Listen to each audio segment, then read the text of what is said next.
Mr. Hippo is a Five Nights at Freddy's character with some interesting voice lines. When you die an ultimate custom night to him, he'll tell you a long story, usually involving him and his good friend Orville. Today, we are going to take a deep dive into those stories. Mr. Hippo likes to tell people a story can just be a story, but I think that these stories have a little more significance.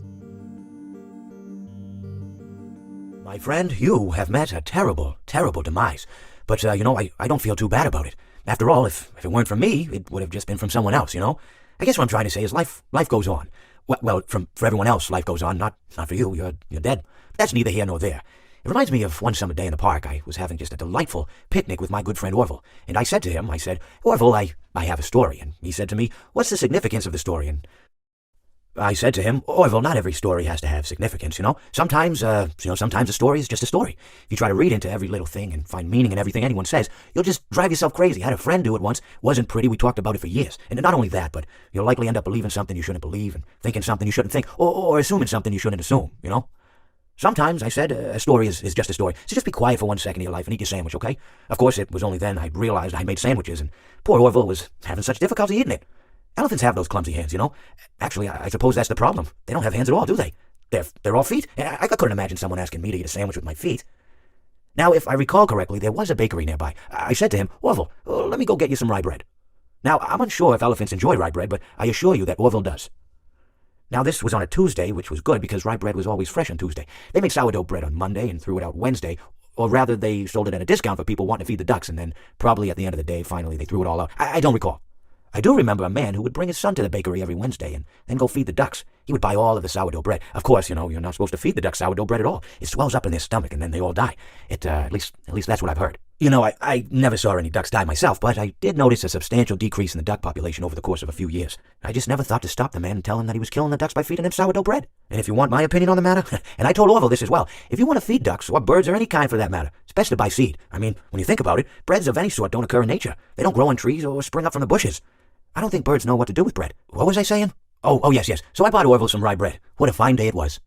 I feel like this could be a call out to people who theorize about Five Nights at Freddy's telling us we'll drive ourselves crazy. He then talks about Orville struggling with the sandwiches he made, which could be Scott saying the Five Nights at Freddy's community struggling figuring out the story of the games. As the story continues on, Mr. Hippo tells us about a man who brings his son into a bakery to buy sourdough bread. The man and the son feed the sourdough bread to the ducks. The sourdough bread swells up in the ducks' stomachs, causing them to die. Mr. Hippo says he never saw any ducks die himself, but did notice a substantial decrease in the duck population. This could be a callback to William killing the children. No one, as far as we know, saw him kill the children because he would lure them into the back room of the restaurant.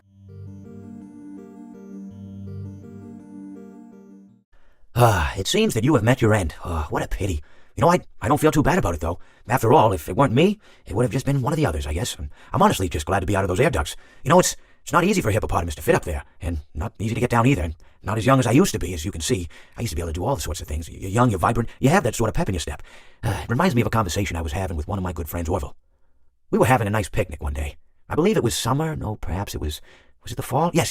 It was the fall because the leaves had turned already. But I said to Orville, I says, Orville, I have a story to tell you. And Orville looked at me, kind of odd and said, what's it about? I said to him, not every story has to be about something, Orville. Sometimes a person just wants to talk. Why does everything have to be a story? I said to him. He just looked at me and he said, well, you said you had a story. And, he was quite right. I did, in fact. I told him I had a story. I suppose if a person just wants to talk, then it's best to not announce that you're telling a story.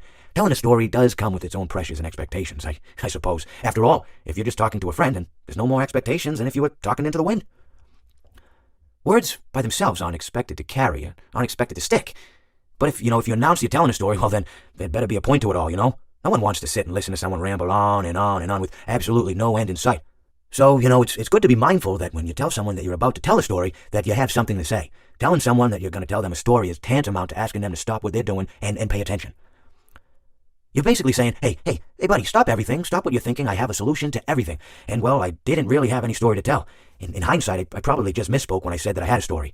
I think it would have just been better to tell Orville that I wanted to tell him something rather than tell him that I had a story. But, even then, it might have put too much importance on the whole thing. Either way, it was quite a nice day. I remember that we were drinking tea.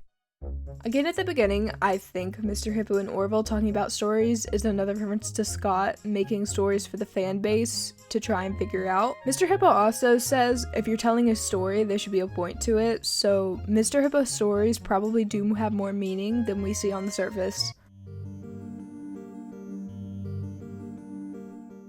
Well, it seems that your journey has ended. Very sorry about that. It was always going to end this way, of course.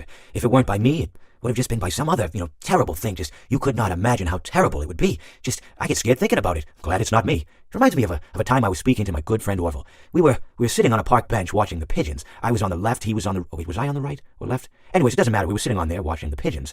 And I said to Orville, "Friend, those birds are frozen." And he kind of looked at me like I lost my mind. But I reminded him that it was winter, and often birds will sit in a tree until they freeze. And then they sort of fall to the ground until the sun warms up and they can, move around again. So I said to Orville, "You might as well save those breadcrumbs until the birds thaw, because they can't very well enjoy them in the condition they're in." To which he asked what I meant, and asking what condition the crumbs should be in before he threw them to the birds, assuming that I meant the birds couldn't enjoy the breadcrumbs in the condition that the crumbs were in, when in fact I had meant the birds could not enjoy them in the condition that the birds were in, considering that the birds were frozen.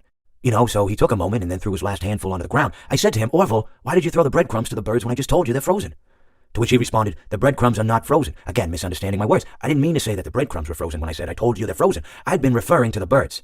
In hindsight, what I should have said was, and this would make perfect sense, "Why did you throw the breadcrumbs to the birds when the birds are frozen?" He misunderstood upon my correction, stating that he didn't know what else to do with the breadcrumbs, and that perhaps, when the birds thawed, they'd still be able to eat the crumbs. So I said to Orville, and this is what I said to him, I said, "Orville, the birds may be dead." This story, to me, is the most interesting. You hear about these frozen pigeons who, in the state they're in, would not be able to eat the breadcrumbs that Orville's throwing. Orville keeps talking about the breadcrumbs being frozen and not the pigeons, so Mr. Hippo decides to say, "The birds may be dead," and that's how he ends the story. I believe that this story is a reference to the dead children after they were murdered by William. In the state they were in, they couldn't do anything, so the puppet helped them possess the animatronics. It seems that you have met a horrible demise, my friend. But, these things happen in life. Life goes on. Not for you, obviously. You're dead. But it reminds me of a time I was having a conversation with my friend Orville. We were, where were we? I think we were by the river. We were sitting by the river and watching the fish leap over the falls. And I said to Orville, sometimes I feel like a fish leaping over and over again, always trying to get somewhere, though I don't know where, only to find myself in the jaws of a beast. He, of course, looked at me, surprised, "Have you been in the jaws of a beast, friend?" To which I said, "No, of course not, Orville." I said, No. I simply meant that life can seem like a relentless endeavor to overcome meaningless obstacles, only to meet an equally meaningless fate, regardless of your efforts, regardless of the obstacles you've passed. And Orville, he stood and proceeded to drape me with a picnic cloth, to which I asked him, I said, "Friend, what are you doing?" He looked at me very concerned, really. "I feel like you've gotten too much sun." Indeed, indeed I had. He proceeded to pour me a glass of just ice-cold lemonade. Ooh, you ever mix it with iced tea? You do like a little half lemonade, ooh, so you should try some. Well, you can't because you're dead. But anyways, so you may be asking yourself, how did I go from sitting by the falls and drinking lemonade to being wedged in the air duct? Not only with Orville, but with an entire assortment of fruity-colored friends.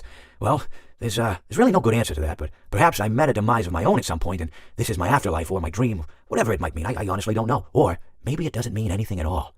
Maybe it doesn't mean anything at all. Mr. Hippo talks about fish going down a fall, leaping over and over trying to get somewhere, but never able to get to the place they want to. He says life can seem like a relentless endeavor where you overcome meaningless obstacles just to meet a meaningless fate.